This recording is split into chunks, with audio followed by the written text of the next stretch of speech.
Attention, this video contains facts, logic, and the truth. It is also just my opinion, and opinions are subjective, which means you can't criticize me, except for my opinions, which are true, because I don't hate Asian people, unlike you.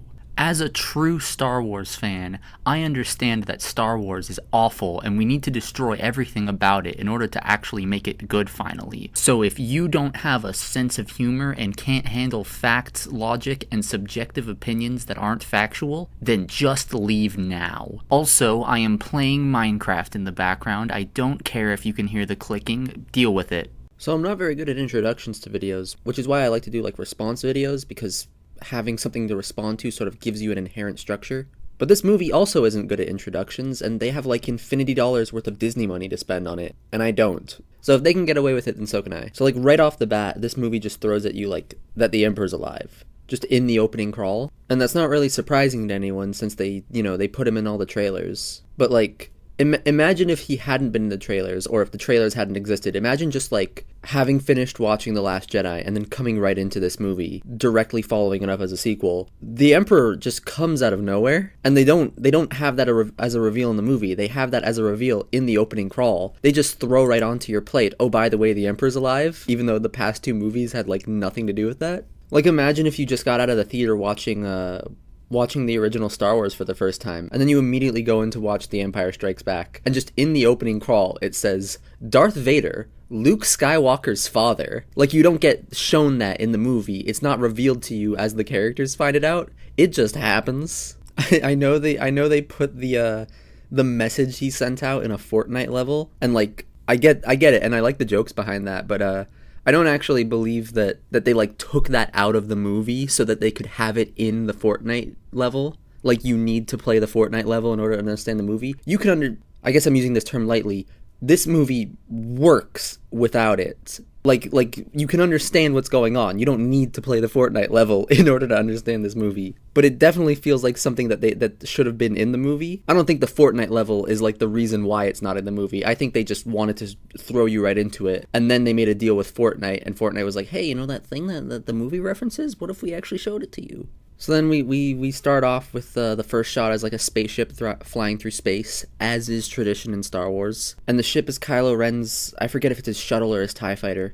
I think it's his TIE fighter, I don't know, it doesn't matter. And he lands on a planet, and he just fights some hooded people that you saw him fighting in the trailers, and everyone thought was the Knights of Ren, but it's not. It's just some people in black hoods, just some dudes. He kills them all in slow motion. At one point he makes a very big deal out of turning his lightsaber around so that he's holding it backwards, and then walking backwards into a guy, and it doesn't really seem like they make a big deal out of it. Everything's in slow motion, but that seems to be held on even longer than everything else. And it doesn't seem like him turning his lightsaber backwards to then turn himself backwards, so that his lightsaber is now facing forwards, and then walking backwards, which is now forwards for him, to stab a guy, really did anything. He could have very easily just stabbed that guy the normal way, holding the lightsaber as normal people hold swords, forwards. It's not like the guy was right behind him and he turned his lightsaber around backwards to hit him. The guy was a good few feet away from him. So then after fighting those guys, he gets the thing that I guess they were protecting. It's just it's in a little gray box, and he opens it up, and it's the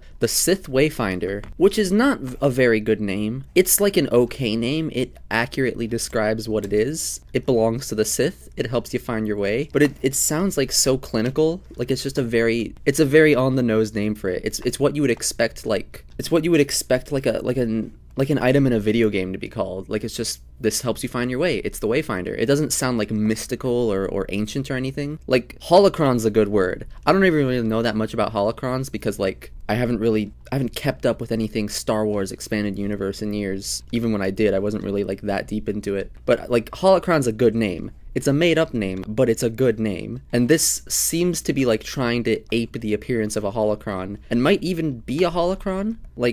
Once again, I don't know enough about holocrons, but I'm pretty sure that's what they were going for with the imagery. So they could have said it was a holocron, and just a specific type of holocron that helps you find your way, you know?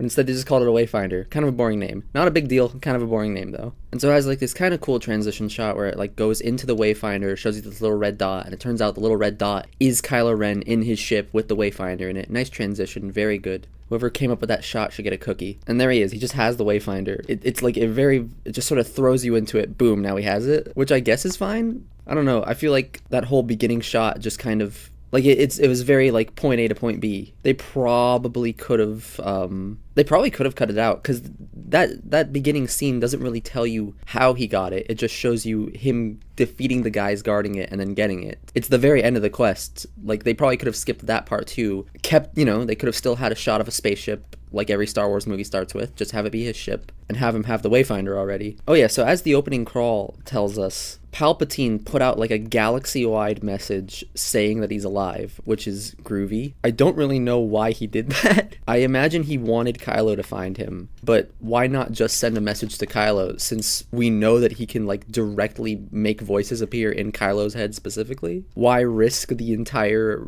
resistance, or I guess the rebellion now?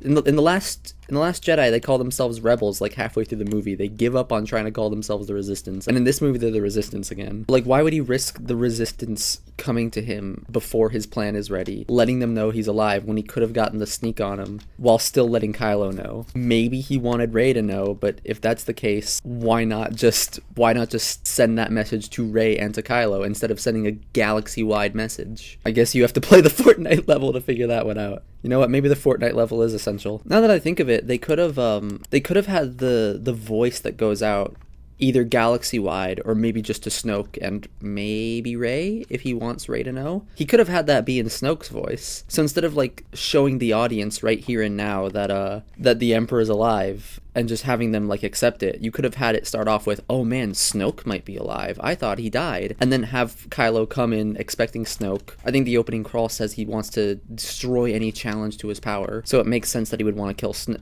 It would make sense that he would want to re-kill Snoke. Lo and behold, it turns out to be Emperor. Then that would have the reveal. The audience would find out that it's actually the Emperor at the same time that Kylo does. In that case, I would probably argue that maybe they should have not had the Emperor be in the trailers. Like, having the Emperor in the trailers for this movie is to this movie's benefit, because it kind of primes you for the idea that the Emperor is alive. Like, the opening crawl starts off, and it tells you the Emperor is alive, and that's something you already knew, so you're not really, like, it's not that jarring. But, like, you shouldn't have to depend on the trailers for the movie to make sense. So Kylo yeets on over to Exegol, the planet of the Sith. They say in the movie that it's like the home world of the Sith. I think they say it's like in the outer unknown regions of the galaxy. But like, if it's the planet of the Sith, like, it's not Palpatine's hideout specifically.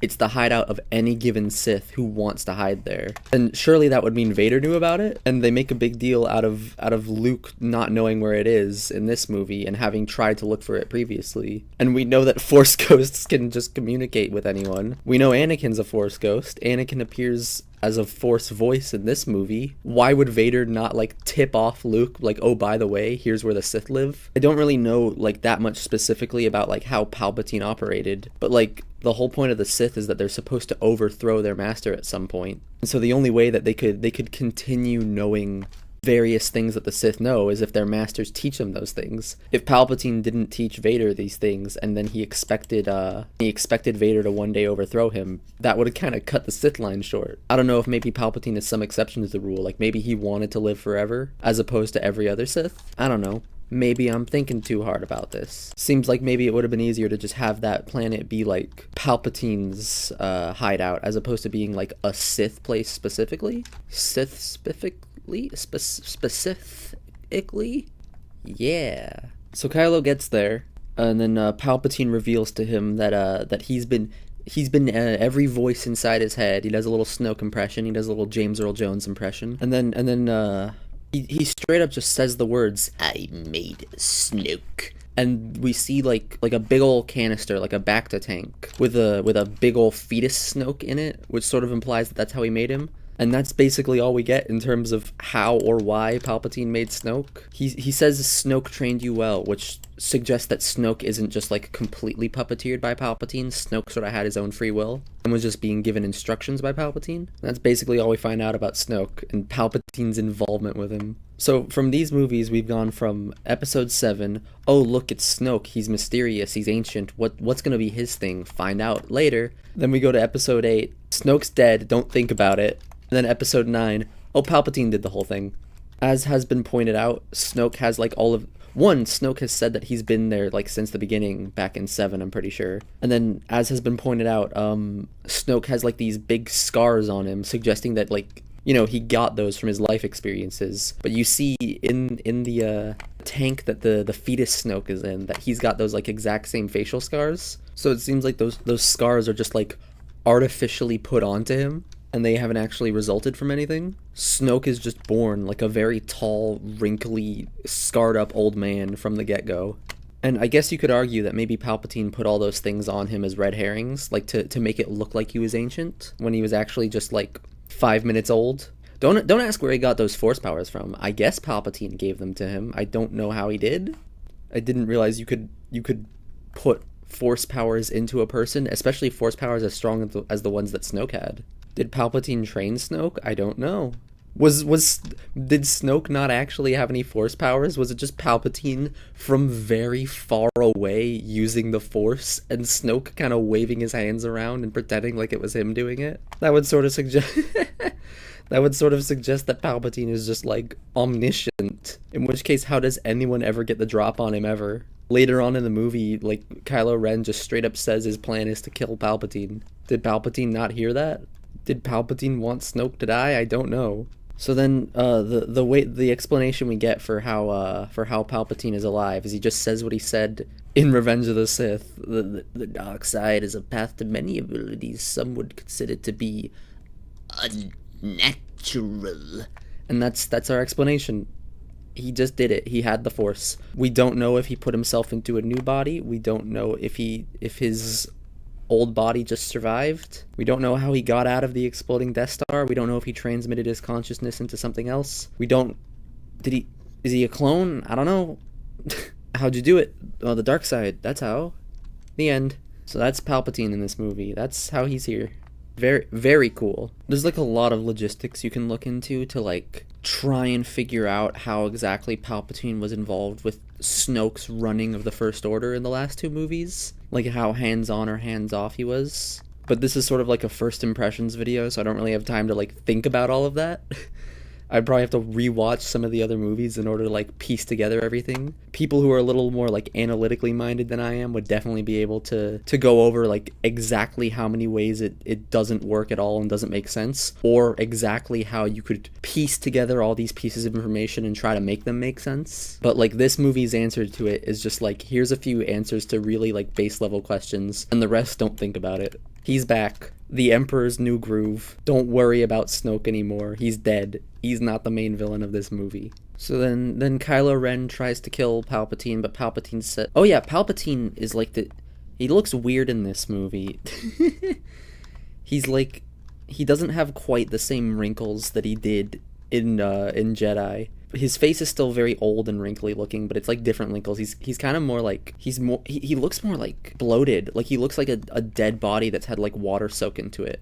His lips are kind of bluish, like they've died. A big thing they show is that like some of his fingers are like not fully there. Like you can see the bone sticking out of one of his fingers. You know, in this movie made for children about space wizards. But he's not like a completely different person. He still looks mostly Palpatine-ish, but he looks vaguely different in the beginning of this movie. Later on in the movie, like he restores himself and goes full Palpatine. But if he's able to restore himself, you'd think he would go back to like how he looked before he got lightninged in the face in Revenge of the Sith. But no, he just goes back to how he looked in Return of the Jedi because nostalgia. You think it'd be kind of interesting to have Palpatine go from a young man to an old wrinkled deformed man back to a young man. So I don't know, I feel like if they were going for the nostalgia angle, they probably could have, like the nostalgia recognizable, this is how you're used to seeing this person angle. Having him go back to creamy Sheev from episode 3 probably could have worked as well and would have been a little more consistent, but oh well. Don't think about it. Palpatine's back. Yay! So Kylo's about to kill Palpatine, and he decides against it because Palpatine tells him to go find and kill Rey. I forget the exact wording he uses that like gets Kylo Ren to sort of reconsider and say, alright, I'll play your games, old man. So maybe it makes sense and maybe it doesn't. I don't know. I've seen this movie once. I'm just listing off stuff as I think of them. I've got like the Wikipedia page with the plot synopsis on it to like remind me of what specific story beats I'm at right now. We see Rey do like a training course that's been set up on the planet that the rebellion or the resistance is on. I think the first thing we see is Leia telling her to... No. The first thing we see is her floating up in the air with rocks hovering around her, saying like, "Be with me." She says it a few times. She's like very, very deadpan says like, "Oh, they're not being with me," and then falls down. Then I think she talks to Leia. I forget about what, and I think Leia tells her to do another run on the training course. It's very like makeshift. It's using like bits of the forest that they live in. One of the things she has to do is like climb up a tree, cut a little piece of rope hanging down with a lightsaber. I feel like there's a finite number of times that you can do that, because every time you cut it, it gets shorter. The length that you were supposed to cut it down to before now is its default length. So every time you'd have to jump a little higher, which maybe is the point of the course, is that you have to jump a little higher each time. I don't know if they replaced the thing. I don't know if they lengthened it a bit. It doesn't matter too much. The course is fine. It shows her training a bit. It sort of implies that she's been training over the past few months, however much time has passed between 8 and 9. I guess it's sort of meant to be as a response to the fact that she hasn't been shown doing any training in 7 or 8 movies that take place over the course of 2 days. But it's kind of a little too late, because all like the amazing feats she's accomplished have already happened before she was shown to do like any sort of training. And the training she does in this movie doesn't really set up for abilities that she performs later on in the movie. She sort of just does very basic, like, you know, Luke training on Dagobah type stuff, where it's like, oh, jump over this, do a flip, cut thing with lightsaber, cut down tree, put on the helmet that makes you blind and deflect lasers from a droid. You know, very typical. So it's like, it's pretty benign. It's fine. It makes sense that she would be doing that sort of training. But it happens after the feats she's already accomplished in the previous movie, so it doesn't really explain them. And it's sort of skills that she already had. And you could probably, when it comes to like agility stuff, like climbing trees and whatnot, you could probably argue that she already had that from being a scavenger. That's like one of the few things that doesn't need to be explained. And then later on, she does a few new force abilities in this movie that aren't explained by the training course we get shown. I don't think anyone was going to be watching this movie see Rey do like a big jump or climb a tree or something and be like, how the hell does she do that? Those are the least fantastical things in this movie. It's cool seeing the helmet that makes you blind combined with little tiny droid that shoots lasers at you, I guess. Oh yeah, I guess the be with me thing where it shows her trying to connect to other Jedi, that does pop up later. So that's a setup. So that is one thing that like the shots of her training does set up later on. So I'll give it that. So then the B team, Poe, Finn, and Chewie, they're on the Falcon. They've got like a handful of other aliens on the Falcon with them, like who is just sort of implied are like part of the team. Like there's these extra little guys who are along for the ride and help them out, part of the Resistance. That's fine. None of the alien designs I remember sticking out particularly much. There's that one big slug guy he's just a big slug guy. There's not really that much interesting about how he looks. But it's sort of, you know, it feels kind of Star Wars, like just some of the essential parts of this mission are just these aliens that don't look human, and it's just sort of accepted that they're there. That's fine. It's all good. I think at one point, one of the human characters, either Poe or Finn, I forget, like walks by the big slug guy and makes like sort of a passing friendly comment towards him. It's a nifty little scene. Yeah, so then the boys head over to some planet in the Millennium Falcon and meet up with a guy who has information for them. And the alien guy who has information for them is like, well, you can tell he's voiced by Mark Hamill, which is nifty, I guess. Because Mark Hamill's normal speaking voice has had Joker voice in it for like the past 20 years. So you can always sort of tell when it's him voicing someone. Yeah, but that guy says Palpatine is back. Because they needed confirmation of the fact that Palpatine was back. And he says that he found it out from a mole in the First Order, which means they really didn't have to have Palpatine give out this like galaxy-wide message in order for the Resistance to find out that Palpatine was back, because they were gonna find out anyway from that alien, from that informant. So they could have had it just be Kylo Ren, and then you could have the boys go find it out from the informant instead of the informant confirming that it's true. the informant is just the person who tells them in the first place. So they bring the information back to Leia. Oh wait, before they bring the information back to Leia, they get chased down in the Falcon by like 3 TIE fighters, which is apparently like big enough of a threat that they can't just get into a dogfight with them. I'm fairly certain we've seen the Falcon take on more than 3 TIE fighters. Even if like 3 TIE fighters is like enough to kind of give them a hard time trying to fight them off, and fighting off 3 of them is a big deal, it's still not as risky of a thing as what they try to do to lose the TIE fighters, which is to just keep jumping through hyperspace, not sure where they're going to end up. They mentioned that it's like a reckless move to do, and that if Rey were there, that Rey wouldn't let them do it. So why one of them didn't just, especially when they've got like multiple aliens on this ship, so clearly they've got the crew members, why didn't they just have like, why didn't they fight them off with the turrets? Why did they not just get into a regular space fight with the 3 TIE fighters? There were no TIE interceptors, like Kylo Ren wasn't there, it was 3 like standard run-of-the-mill TIE fighters. It might have just been 2, I don't even remember. So they keep jumping through hyperspace, and the TIE fighters keep jumping through hyperspace to catch up with them. 2 of the planets in a row that they had, every time they jump through hyperspace, with some exception, they end up like flying above the surface of a planet. They're never like in space. And 2 of them in a row are planets with just these big like obelisk-like structures. I think in one of them they're like organic parts of the world, and in another they're buildings or like structures built by people. And both of those environments just exist to give the Falcon something to like weave through.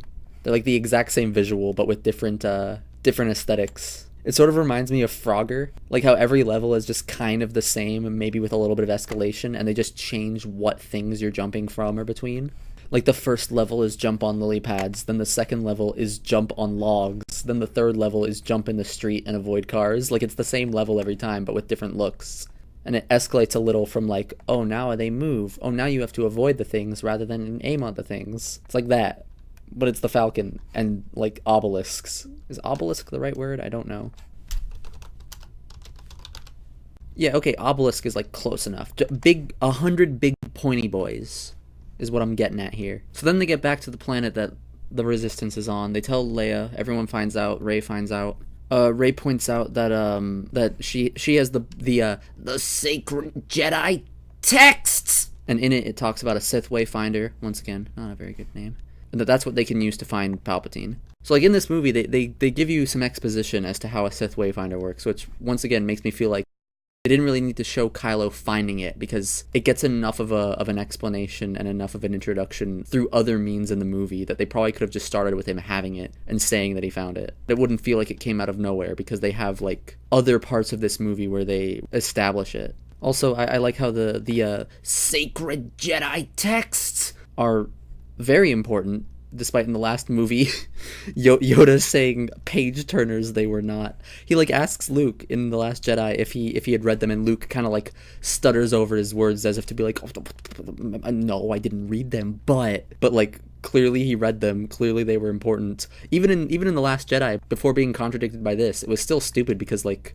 you're really gonna tell me that Luke didn't even bother looking in the sacred Jedi texts, and just sat there on an island already with nothing to do but drink green milk straight from the teat and be miserable and want to die, and apparently have the ability to just die whenever he wants but not use it. And he never once decided to read some of like the only sources of literature that he has on that planet. He brought those books with him, and just he like went out of his way to bring those books with them and just never read them. Good job, The Last Jedi. But yeah, as it would turn out, not only has Luke read them, because like he himself was taking notes on them and was using those notes actively, they are also very important. They are, in fact, page turners. In fact, they are the things that you would want to look over the pages a few times in order to get all the information, because they tell you where the secret hideout of the Sith is. So Rey decides to head off in the Falcon to find the Wayfinder, and the other members of the team are like insistent that they come along, even though she's like, no, it's too dangerous. Once again, I forget the exact dialogue exchange that they have, but they're insistent that they come along, so they end up coming along. Maybe there's stuff to pick apart there, maybe there isn't. I don't know.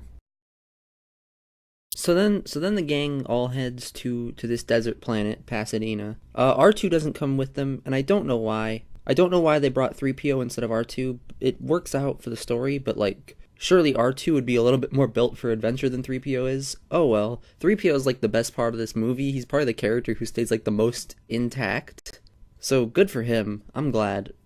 I liked 3PO in this. A lot of his jokes are good. So they get to Pasadena, and there's a ceremony going on that only happens like once every 42 years, 3PO tells them. which is the same amount of time that's passed since the original Star Wars movie. That's nifty. They run into a guy who's like, wearing a mask for the celebration, and he pulls him aside, and lo and behold, it's Lando, because Lando was there with Luke, because that was the last known location of the Wayfinder, and him and Luke were looking for the Wayfinder, and I guess Luke didn't find it, and I don't know why Lando stayed there. Surely if he would want to like dip out of the mission, he would go back with like Han and Leia. I don't know if Han and Leia had like broken up at this point. No, they must have, because I think Han left after his son turned evil. Like, because his son turned evil, which would have been the same point that Luke left. So if Luke left the planet, why would Lando have stayed? I don't know. Did he keep looking for it? Did Luke just leave, like, this non-Jedi to look for a Sith artifact that might be guarded by, like, the dark side of the Force? I don't know. Did Lando just want to stay on Pasadena? It's not like there was a celebration going on. The celebration only happens once every 42 years. And this would have been, like, a decade ago, maybe more. Maybe he just liked it there, I don't know. So Lando points them in the direction of the Wayfinder. Kylo does the Force Skype call thing with Rey, even though Snoke was the one who was facilitating that, and Snoke's dead. The effort would kill you. So I don't know why they can still do it. Maybe Palpatine's facilitating it now? They never really say. So the big thing that happens from the Force Skype call is that Kylo, like, snatches one of the bead necklaces from the 42-year ceremony off of Rey's neck, and then it just exists physically in the same space that he's in now. Like, he took it from her, from across the galaxy. So now you can transport things from the Force Skype calls, physically, which is groovy.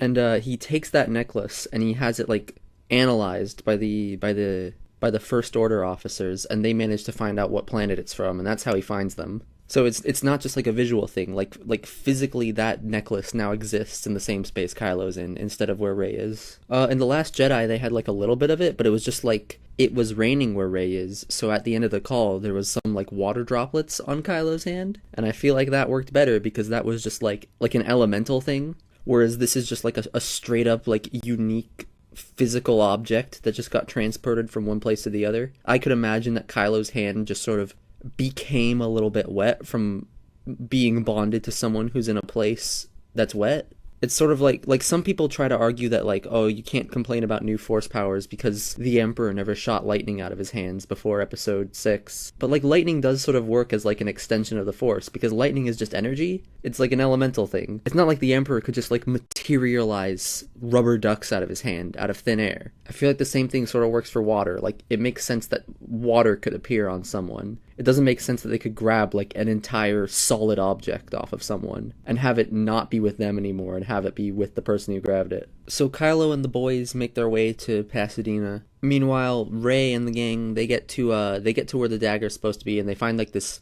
black quicksand. Well, it doesn't look like quicksand at first. It just looks like black sand, and they're standing on it. And then they start to get quicksanded into it. It's not really wet sand, it's dry sand, but they just start to fall through it. Finn says to Rey that like there's something he always needed to tell her, and now they're gonna die, so he figured he'd tell her now. And then they get sucked through, so he doesn't get to say it. He never says it in this movie. They bring it up a few times. Poe brings it up to Finn, like, hey, what were you gonna say to Rey? Never says it. It sounded like it was gonna be like an I love you thing. Apparently, it was intended to be him telling her that he can feel the Force.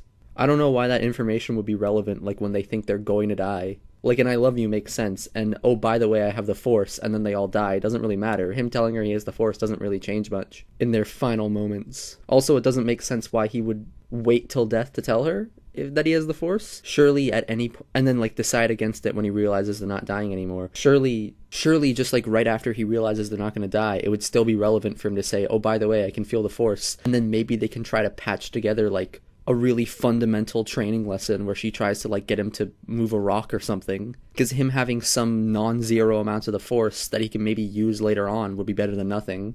So the not quicksand just leads them to like a big empty hole underneath it. So they fall through the hole into a big cavern. They're all yelling at each other like, are you okay? Are you okay? And then 3PO says, you didn't say my name, sir, but I'm okay. And I thought that was funny. That was a good joke. I like that. I laughed in the theater. 3PO is good in this movie.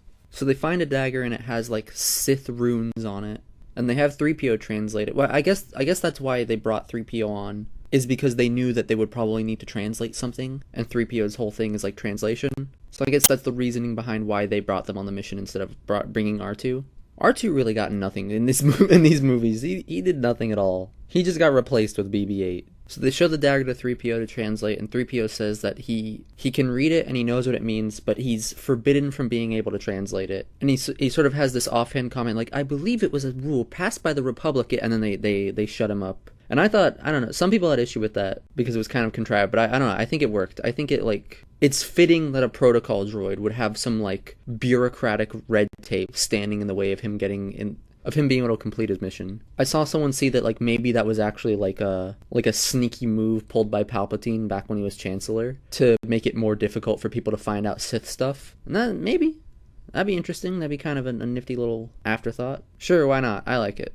That's in the Last Jedi, there were two jokes that I thought. They were both C-3PO jokes, and they were, examples I thought were examples of, a good joke and a bad joke. And the bad joke with C-3PO from The Last Jedi was when, Leia tells him, and wipe that look off your face. And I thought that was kind of that's a joke that you might make in real life about, a movie character. But it seems kind of insulting to make it in-universe because Leia knows that he can't wipe that look off his face. That's the whole joke. He can't wipe the look. It's his face. So Leia's just being an asshole. And then later on in The Last Jedi, there's a bit where, 3PO is insistent that they have to follow the rules, they have to follow protocol because he's a protocol droid. And then a blaster goes off, and 3PO immediately changes his mind and starts running away. And I thought that was fitting because it's kind of in character for 3PO. Initially, he wants to follow protocol because he's a protocol droid, and then he's also a coward. So the second things get dangerous, he bails out. I liked it. It was a good joke. And then in this movie, there's two 3PO jokes that I think are examples of a good and bad joke. Actually, no, there's a handful of good 3PO jokes in this. I like the bit where he says, "You didn't say my name, sir, but I'm okay." And I like this bit about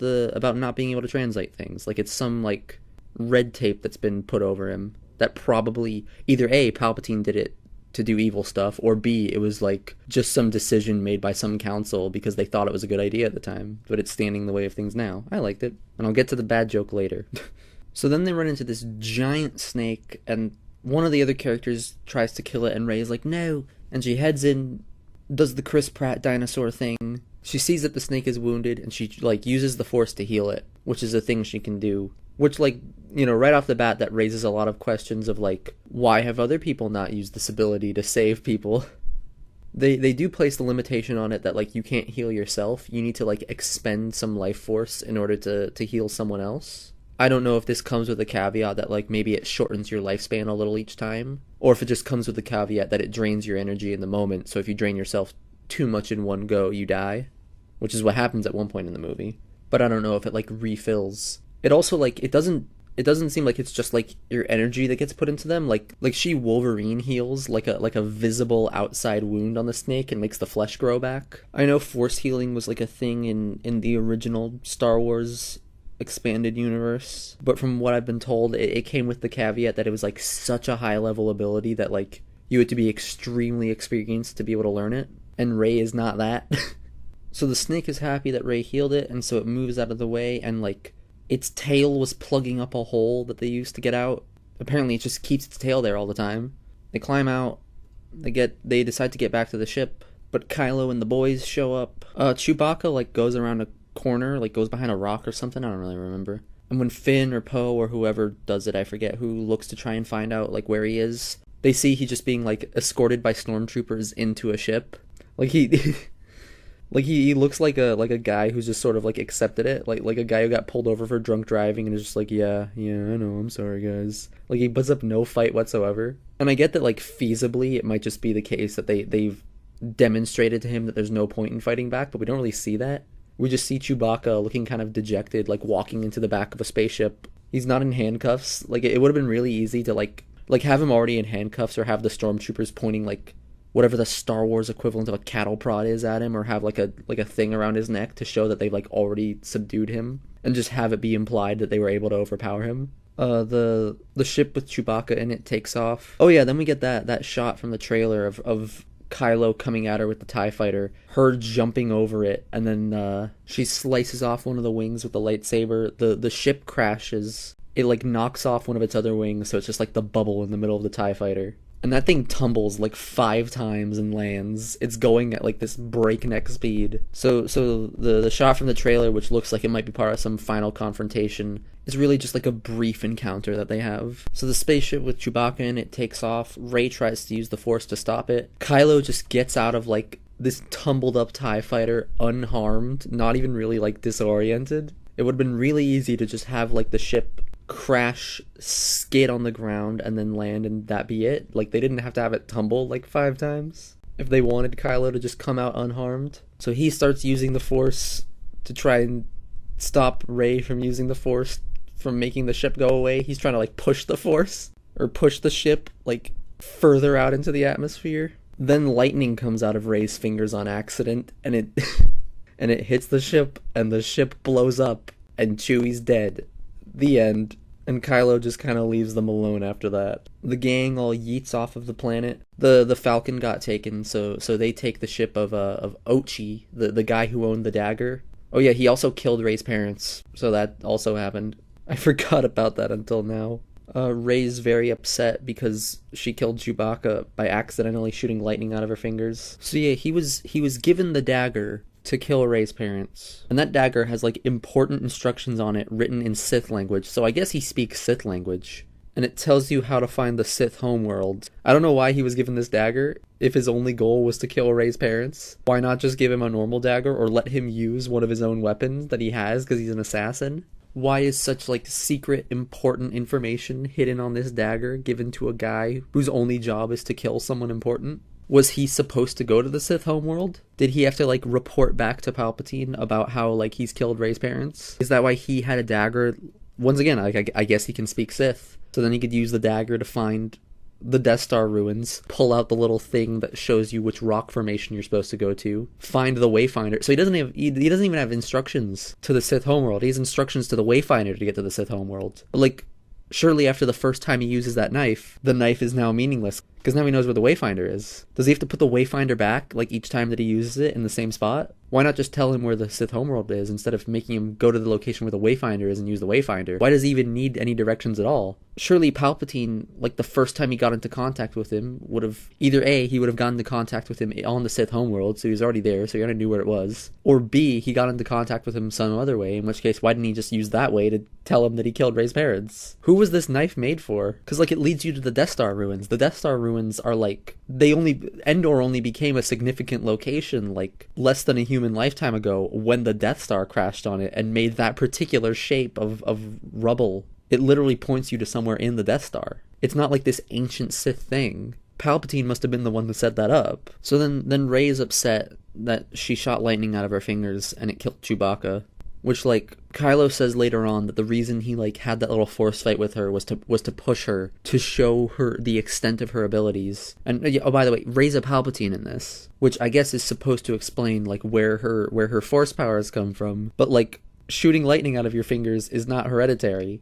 Being descended from Darth Sidious doesn't automatically make you able to have lightning powers just like he did. Dooku is not related to Darth Sidious, but he could still shoot lightning with out of his fingers. It's just like an all-around Sith ability that you have to train to be able to use. Vader couldn't use it because he had robot hands. The Emperor could. Dooku could. It's not a familial thing. You could argue that maybe being connected to the Force can get, like, passed down from person to person, like from Vader to Luke. But this specific Force ability, you can't just, like, know it. It seems... She does it on accident. She doesn't even attempt to do it. It makes it seem as though that's just like a thing that's within her. Like it's in her DNA to shoot lightning out of her fingers. So then Poe says that he knows of a planet where they can bring 3PO there to try and dig around inside his head because he knows some people there. Earlier on in the movie, like throughout this movie, they keep hinting at that Poe has some like shady past. Like Finn just straight up says to Poe at one point, like, "Are you going to tell me about that shady stuff you were involved with?" And then he mentions offhand that he has a bad history with this planet, and then you find out he was a spice runner on that planet before he was part of the Resistance. So it's like this reveal to this mystery about Poe, but it's a mystery that was invented specifically for this movie.